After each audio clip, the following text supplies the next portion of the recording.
The Adventures of the Saint, starring Tom Conway.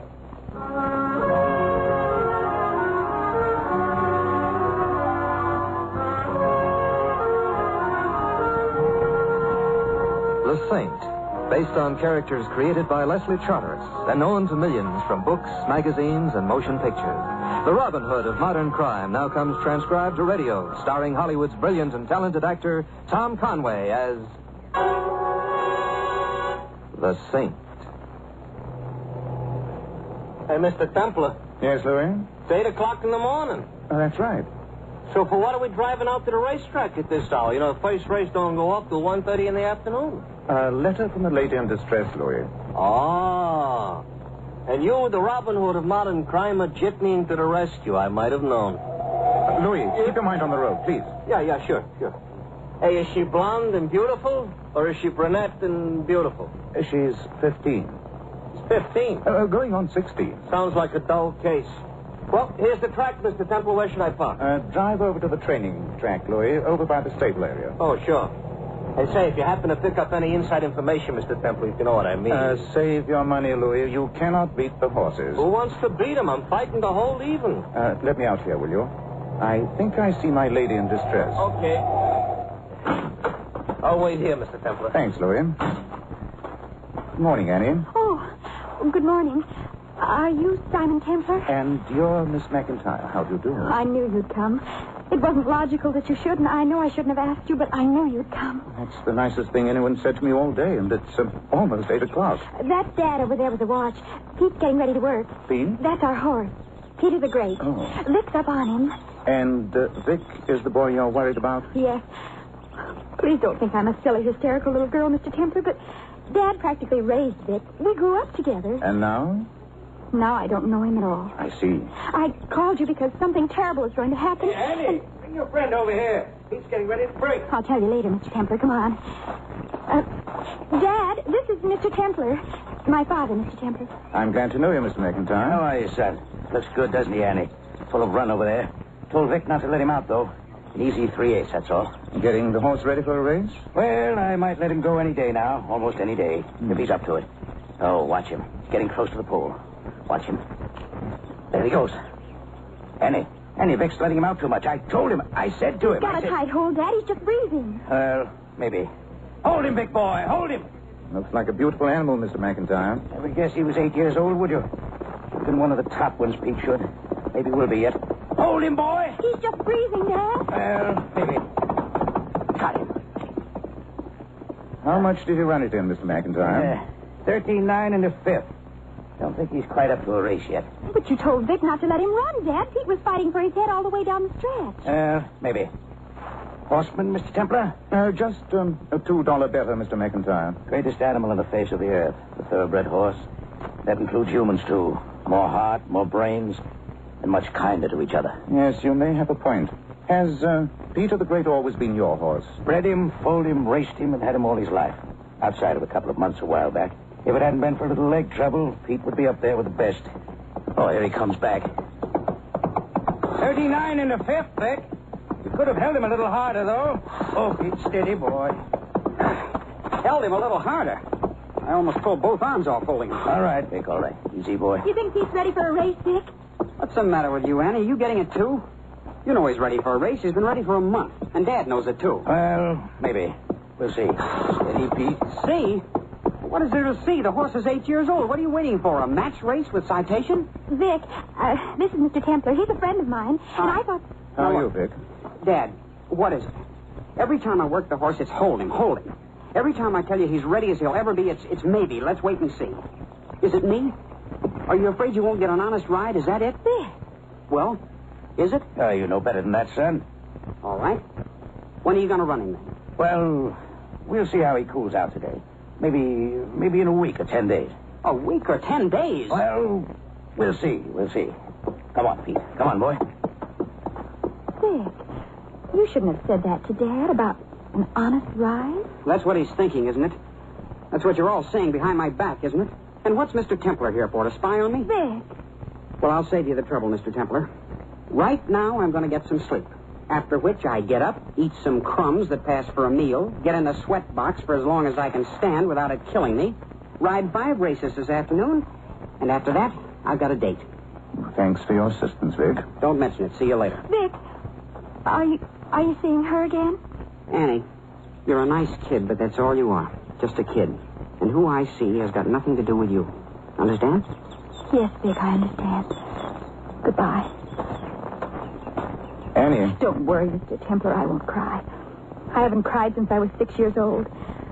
But, Mr. Templar, don't let him make Vic... Throw a race? He wouldn't do anything dishonest. I know he wouldn't. You love him very much, don't you? I believe in him with all my heart.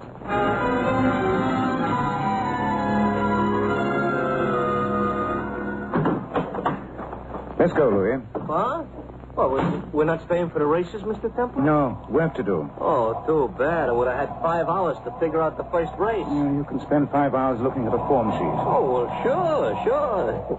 Only trouble is by then I can't see the horses. Louis, where would I go to pick up whatever rumors might be flying around about horses and jockeys? Oh, almost any barber shop.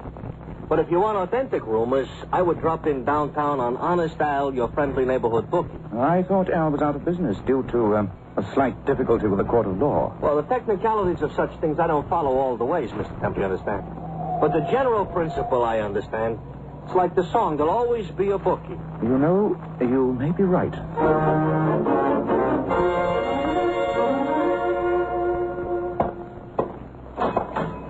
Hello, Al. Simon Templar, a pleasure. Welcome to my humble cigar store. How's business?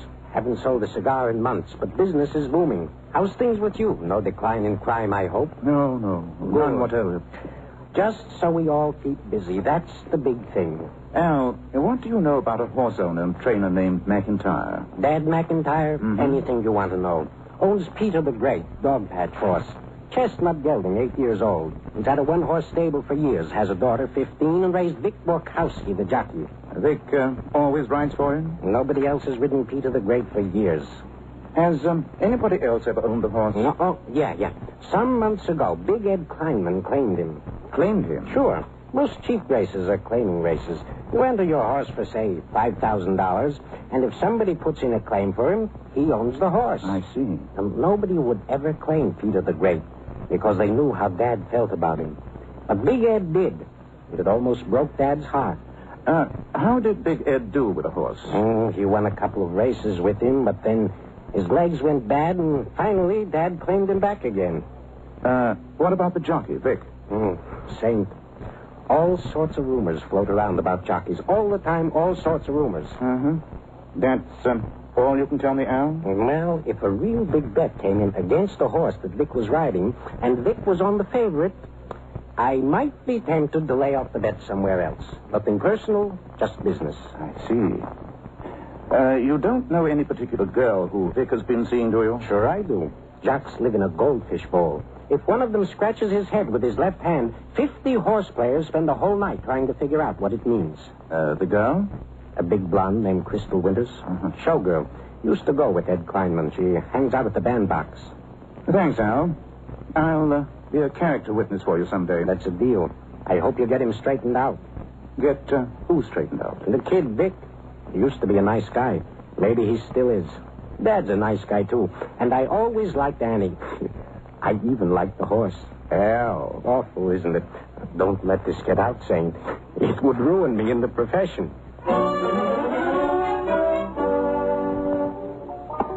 Good evening, Vic. Huh? Oh. Hi. Introduce your friend, Vic. This is Mr. Templar, Crystal. Friend of Annie's. Miss Winters, Mr. Templar. A pleasure, Miss Winters. Have you got a first name, Mr. Templar, so that we can be old friends and then you can sit down and join us? The first name is Simon, Crystal. And I'd love to join you if Vic doesn't object. Object? This is what he's been waiting for all evening, isn't it, Vic? Crystal, will you You knock see, off? Simon? Sit here next to me and have some champagne.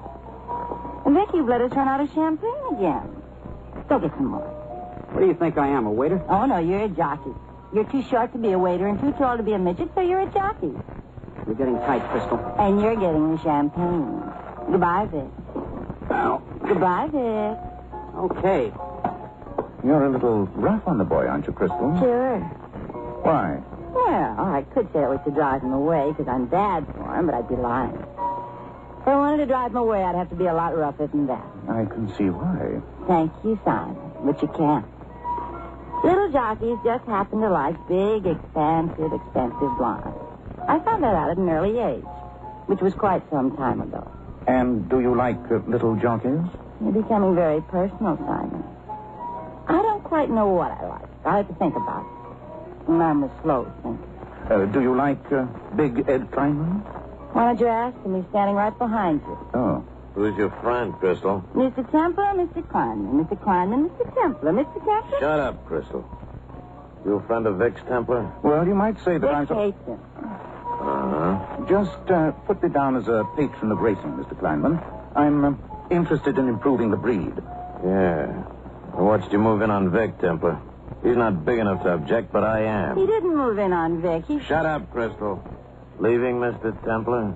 That seems to be the majority opinion. Good night, Crystal. Every moment has been golden. You hear that, Ed? Can't you say something nice like that sometime instead of... Shut up, Crystal. A one-track mind.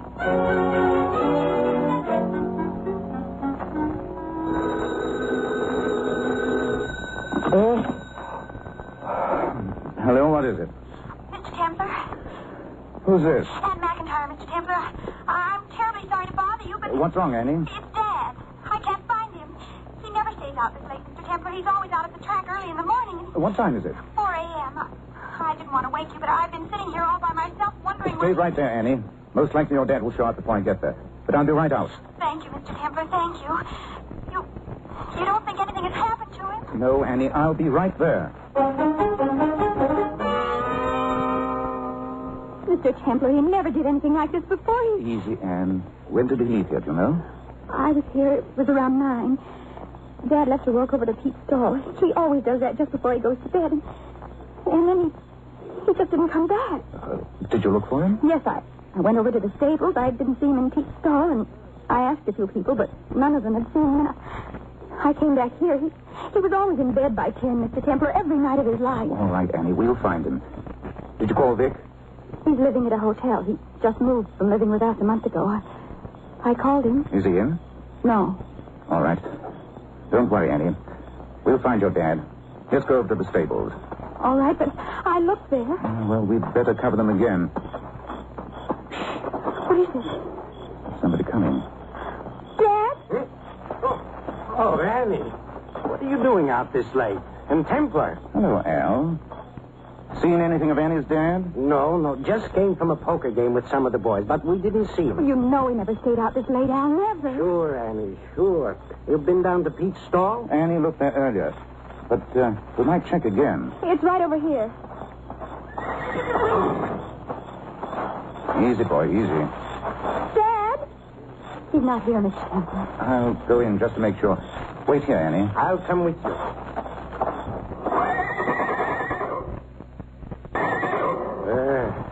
Easy does it, Pete. Well, the old boy, he looks excited about something, saying. Yes, I noticed.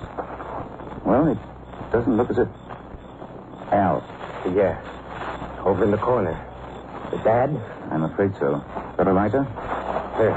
Here. Knife with a horseshoe. Must have killed him instantly. Keep Annie out, will you? Sure. Mr. Templar. Wait a minute, dear. Dad. I'm sorry, Annie. Oh, please. I'm afraid that he is, kid. How, Al? Well, Pete must... No. Not Pete. He didn't do it. He couldn't. I'll never believe Pete did it. Maybe I won't either.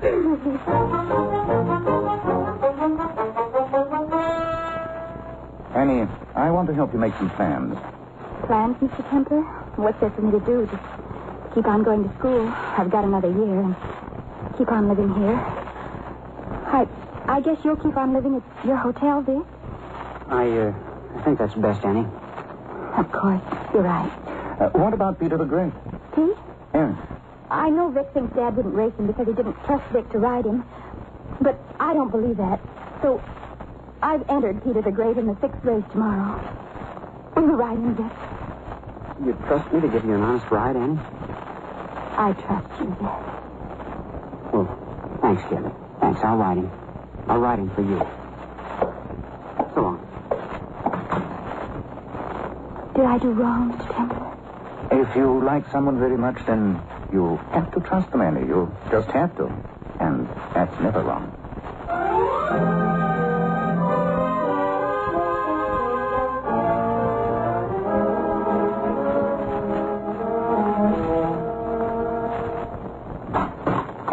Hello, Al. Well, hello, Mr. Templar. Here to place a little wager on Peter the Great for tomorrow? Word gets around fast. It's a scientific pastime, Mr. Templar. The players have to study out things well in advance. Helps them to lose their money. Had any action yet on the race? Definitely. Mr. Big Ed Kleinman placed a very substantial sum on 2 other horses in the race, which I promptly laid off with a connection I got out of town. He's pretty sure Peter won't win. He must know something. If he doesn't, he stands to go broke. He's picked in the consensus. He'll go off maybe even money. Well, what could Big Ed know, Al? Well, what's there to know? You can't very well dope a horse these days. So what does that leave? The man on the horse's back. The monkey on the stick. You know the saying, Saint, never bet on anything with 2 legs. That's a bitter comment on the human race, Al. All I know is it's very hard to find a dishonest horse. Well, Big Ed isn't throwing money around just on speculation, I suppose. It's the size. The what? The size of the jocks. They're 5-foot men in a 6-foot world. They never get to eat a decent meal. They can't take a drink. Everybody else is trying to get big and strong, and the worst thing that can happen to them is they grow up to be normal. So if their ethics are not all they might be, well, it's That's understandable. a very good word. You don't think Vic Bukowski will give Annie an honest ride tomorrow? I'll tell you better this time tomorrow. How are you betting? I'm not a bettor, Al. I'm only interested in improving the breed. Hey, who do you like in the 6th, Mr. Templar? Peter the Great, though, eh? Well, you liked him at even money? I'll tell you after the race. After the race. Thanks very much, yeah. Oh, sorry, Louis. It's just that I almost wish the race wasn't going to be run. I have a feeling something tragic is about to happen, and I don't know what I can do to stop it. You know, I get that feeling every time I go to the window to bet a horse. A girl's life can be shattered at 15 and never quite be the same. Well, you know, that's what they call a vulnerable age. Oh, here we are. You got any plan in mind, Mr. Templar? I'm afraid it's too late to do much, Louis. Even if there was anything to be done. But just on a chance, I'm going to check the clubhouse bar. Hey, you don't think you'll find your friend Annie in the bar? Maybe another friend, Louis.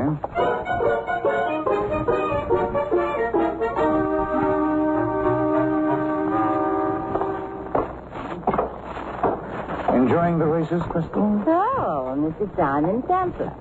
Sit down, Mr. Simon Templar. Winning or losing? It's a system. You divide the number of highballs you've had by 5. Add 3, and that's your horse. Never fails. Except when you've had enough highballs to make it work, you forget how many highballs you've had. How many highballs does it take to forget this next race? I'm trying to find out. You know something about it, don't you, Crystal? Sure I do. Why don't you ask me why? I'll ask you. Then I won't tell you. Were you ever 15, Crystal? Was I ever 15? Did you ever believe in someone so hard it hurt? And have him take your belief and throw it away? You're talking about the kid, Annie and her jockey. Yes. What's going to happen, Crystal? You know. Tell me. That's the funny part. I don't. Nobody does. Now, what's that supposed to mean? Either Vic throws the race or he doesn't. What else is there? Either Annie gets her heart broken or she doesn't. If it's an honest race, Pete should win easily. All right. Boy Scout, I'll tell you. Why? Don't ask me why. Maybe she can have... Crystal, there isn't much time. Tell me. You've got to tell me. All right. There's nothing you can do anyway. You know my boyfriend at Kleinman? Yeah? Know how many kinds of a louse he is? He wouldn't bet on this race only because I was supposed to persuade poor little Vic to lose. He couldn't trust either of us that far. He's got another gimmick. What? You know, he owned Peter the Great a few months back. Yes, I know. Claimed him from Dad McIntyre. Well, poor old Pete broke down. So Ed nerved him. He what? He nerved him. Took out the nerve in his sore leg so he couldn't feel anything when he ran. No? Oh, what happens to the horse? Nothing. For a while. Ed won another race with him, then he let Dad claim him back. After a while, the leg begins to die. And sooner or later, if you run the horse, one leg will cross in front of the other in a race. And what happens to the jockey? I don't know. If he's not trying to win, the horse might not even fall. But he's out front with the whole pack behind him. Great dandy. Does Vic know about the horse's leg? Nobody knows. Except me and Big Ed and now you. But Dad knew, didn't he? That's why he wouldn't run the horse. Kept telling Vic to hold him back, even in a workout. Must have been nice for him knowing Pete had to die. Money, money, money, money. The horses are nearing the starting gate. Horses are nearing the starting gate. And you can't do anything about it. Too late. Much too late. Crystal, what happened the night Dad was killed? I told you enough. I told you too much. Did he come to the club that night looking for Kleinman? Did he? Came there, that's all I know. I don't know anything more, that's all I know. That's enough. What's enough? Race ready to go, Crystal, are you? So you've been talking. Ed, I didn't say anything about that. Honest, I didn't. Shut up. Too late, Kleinman. Way too late. Hey, Mr. Templer, don't you want to see the race? They're in the gate. Just a minute, Louis. What? I want you to hear this. Kleinman, anyone that would kill a horse would have to figure on killing the horse's owner, too. Or get killed himself. McIntyre got kicked by his own horse. Everybody knows that. You expected Dad to show up when he found out you nerved his horse, and you were ready for him. I never saw him. He already knows you. Shut up, Crystal. An old trick, Kleinman. Tie a horseshoe on a baseball bat makes it look like a man's been kicked by a horse, doesn't it? Must have been quite a job getting Dad back to the stables. But then you're a big man. Such a big man. Listen, Templar, this doesn't add up to anything. But you're just trying to make trouble for me. You know, if it's just a question of money, Money, you know... money. Don't you know, honey? You haven't got that much money. You shut up. You know, Kleinman, I'm getting a little tired listening to you say shut up. Go for the track police, Louis, will you? Oh, a pleasure, Mr. Templer. Wait a minute. That gun must be very heavy. I'd like to use it on all of you. But there isn't time, is there? Just stay where you are. I'm getting out of here. Hey, you want us to try and catch him, Mr. Templer? No, he won't go far. Get the track police after him, Louis. I've got to find Annie.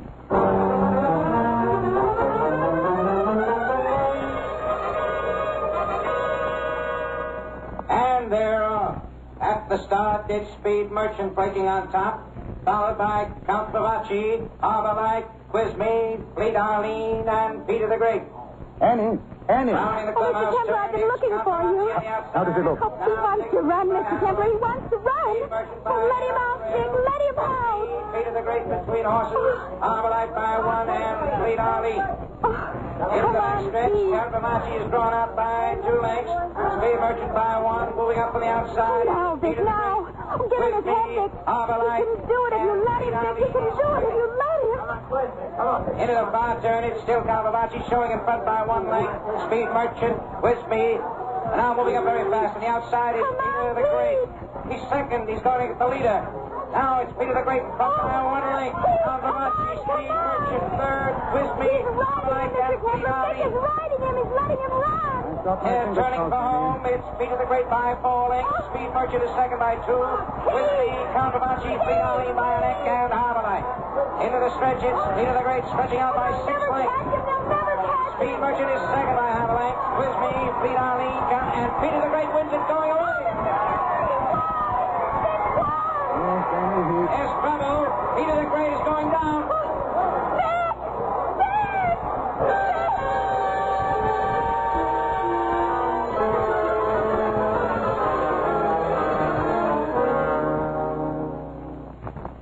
Mr. Templer? He's going to be all right, Annie. He was thrown clear. Well, I guess I better be going. Wait a minute, Annie. He wants to see you. He does? As a matter of fact, he was very emphatic about it. Go on in and smile for him. But what will I say? I mean, how will I act? How do you feel? Well, I don't feel like a kid anymore. You don't think he'll call me a kid again, do you, Mr. Templer? I don't believe he will. But how will I act? Don't worry, Annie. When the time comes, a girl always knows how to act. You think that this is the time? This is the time, Annie. Good luck to both of you.